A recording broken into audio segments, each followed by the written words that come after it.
Oh, it's you again. Welcome. Put me up here. Help. Oh, hi. I'm Marc. I've been a professional artist since I was 17 years old.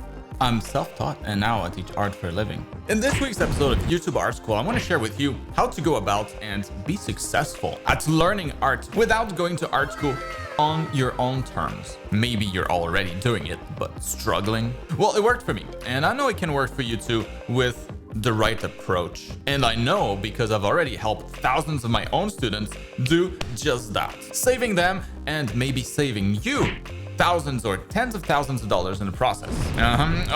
Quickly, let's get this class started.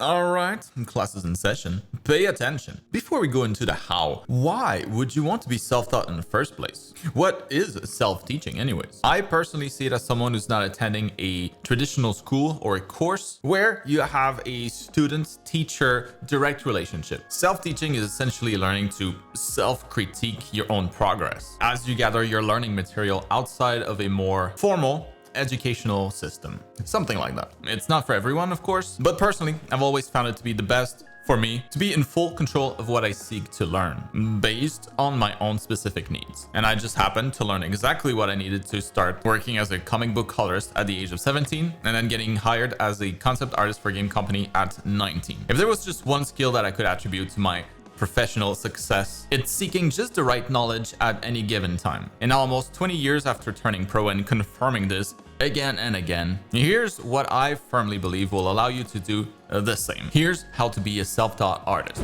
First, just like you need a target to practice archery, you need a goal to aim for as an artist. You need to start with as clear an idea as possible about what you aim to do with the art knowledge that you're about to seek out. That could be anything from starting your own comic, having a professional career, working at a studio of your dreams, or just enough skills to illustrate your Dungeons and Dragons campaign to make it more fun for the players. Whatever it is, it should be extremely compelling to you. To keep your eyes on the prize, find a way to make it at the center of focus in your work area. Maybe it's an image from the studio where you want to work at on your computer screen background. Maybe your goal is just written on a post-it that you'll leave on your tablet until it becomes true. Maybe a big poster that represents it on your office wall. It's so easy to lose track along the way, so make sure that your goal is always fresh on your mind and then visualize it. Do this often, maybe closing your eyes right before you go to bed at night and trying to see yourself in the future where you want to be. Seems silly, but it's so important. If you can visualize it, there is a path for you to achieve it. If you can't visualize it, your odds of success drop significantly. And that's the first step. From there, it's time to gather all or most of the educational content that you'll need along the way. Make a list of everything you need to learn and practice to reach your goal. It's not an exact science and you'll be adding and removing stuff along the way, but the list helps you see the path to your goal. If you can't see a path, if you have no idea what goes into turning your goal into an actual reality, you're not gonna reach it. I made a class not long ago about what you need to get started as an artist, focusing mainly on the fundamentals. And I highly recommend that you check out that class. I'll link it in the video description. In the order that I present them, add all the fundamentals I discussed to your list as a starting point. That would be perspective, gesture drawing, construction, anatomy, color and light theory, storytelling and composition, and then design. Beyond that, search for tutorials that are directly relevant to your goals. There's a lot of free stuff here on YouTube, of course. My channel is full of it. But sometimes it's worth spending a little bit of money to get something specific from someone who's known to be a good teacher and a respected artist. Check Udemy, Skillshare, and similar platforms like QBrush. There are always some gems that you'll be happy to discover. At this stage though, remember that you're just collecting material. You're not watching it all just yet. Because that's where step number 3 comes in. Now it's time to organize all that content, focusing first on the material that's low difficulty, then slowly increasing the difficulty and complexity of the topics over time. Baby steps. You're essentially creating some sort of curriculum, including all the learning material gathered previously. Not only that, but you should place the content on a tentative schedule that you'll be trying your best to follow over the next couple of months. It can be something like a list of topics that you'll tackle each week, along with a set of exercises that you think will help you solidify those skills. I made a super general schedule that you can download just to get an idea. I'll put the link to it in the video description. Something along those lines, but on a longer time frame than this, obviously. This is only an average week's general study schedule. Step number 4 then is closely tied to step number 3 in that you'll want to set a clear set of short-term goals for your study schedule. You should already have your ultimate goal in mind, of course, but big goals are overwhelming. They should always be broken down into many smaller goals that are more easily achievable on shorter timelines. If you're familiar with the language learning app like Duolingo, the ultimate goal might be to learn a new language, but the app will feed you many smaller goals along the way to keep you motivated. It's the same idea here. It could be to fill up 10 pages of your sketchbook of quick 2-minute gesture drawings in a week, or maybe drawing 100 heads in a week, or to have 5 portfolio pieces by certain dates, whatever makes sense for your goals.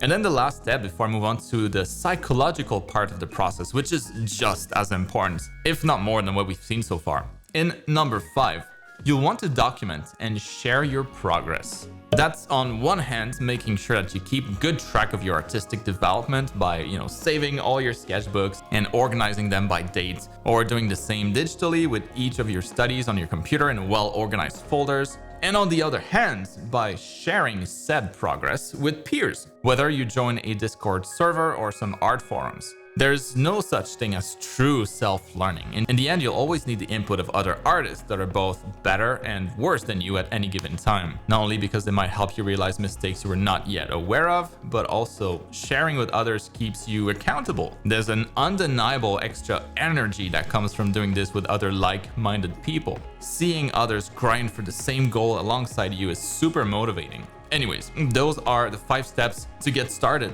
With some efforts, you can definitely come up with all of this on your own. Of course, many artists do.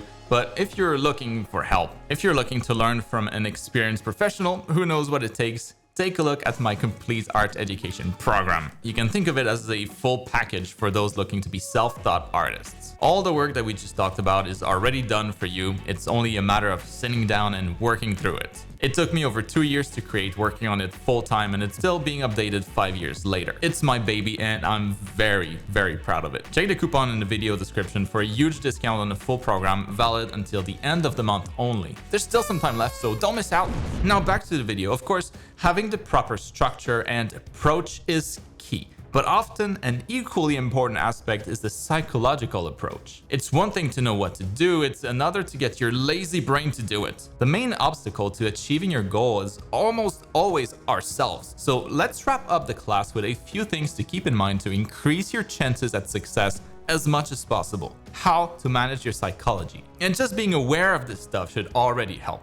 So pay attention. The first thing to keep in mind is that practice should be challenging, but never overwhelming. If you feel yourself wanting to tap out, to give up, then what you're working on is likely overwhelming you. And this is why I was recommending breaking up big goals into many smaller ones. Successful practice, like when you complete an exercise that you set out to work on, helps release happy hormones in your brain, a cocktail of dopamine and a few others. This is a super positive feeling of satisfaction that you want to keep repeating over and over and get it as often as possible. It feels awesome. If the challenge is too great, on the other hand, these hits of dopamine will be too far in between and you'll easily lose motivation over time. Challenge yourself, but don't overwhelm yourself. It's a tricky balance. The second thing is to understand that it's normal to not want to sit down and study something hard. Actively focusing on learning something new actually activates your body's stress response system. It's telling your brain to stop because it doesn't feel good, just like when you hit the weights at the gym. But it's pushing through that discomfort that delivers the results, as we all know. No pain, no gain, literally. What's good to understand here is that stress response diminishes with repetition. It becomes easier and easier with time. When you want to procrastinate, be mindful. That's your brain trying to avoid the workout. The little voice inside your head that's always telling you to take the easy way out.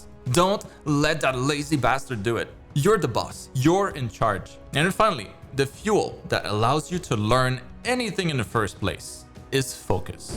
This is what makes possible everything we covered today. Science tells us that we get about 3 to 4 hours of focus, aka 3 to 4 hours of deliberate study per day to learn new stuff. And it resets every day after a good night's sleep. Now, video games, reading Twitter, texting, all those other things waste focus. You get max 4 hours a day. Spend it wisely. Spend it towards your art goals. Do it now! And that's gonna wrap it up for this week's class. If you're still here, I'm proud of you. And you get free brushes. I've made one of my 2 main custom brush sets available for free download with the link in the video description. It even includes my favorite line art brush that I've used for today's drawings. Use them responsibly. They're the best. Alright, see you next week for a new YouTube Art School class.